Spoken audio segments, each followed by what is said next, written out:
Well, it is time to check in with Sky News business editor Ticky Fullerton. Ticky, every time that US-China trade war ratchets up, our market takes a hit, and so it has been today. How did it go? Well, too right. It was always going to be a bit of a bloody Monday, but not nearly as bad as how Wall Street finished.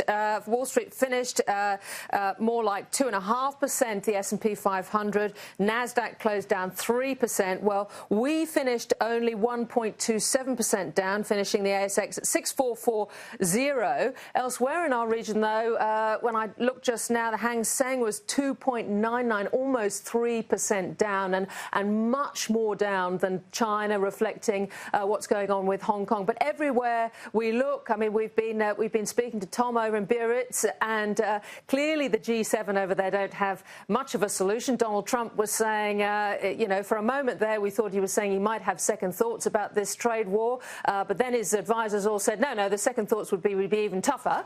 And over in Jackson Hole, where we've got all the central bankers meeting, including Jay Powell, who chairs the Federal Reserve, who Donald Trump recently referred to as much of an enemy, Jay Powell, as President Xi in China when it comes to the trade war. So that was joyful for markets.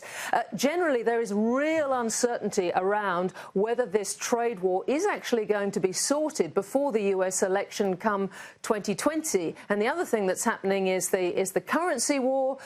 We saw at the beginning of August the yuan going through that 7 yuan to the dollar, US dollar level, and that was a real benchmark as China was devaluing. Well, today it's gone and touched 7.16, which is an 11-year, not since 2008 have we got there. So all eyes on that too. So a bit of a dodgy time at the moment. All right, Ticky, thanks very much for the update on that.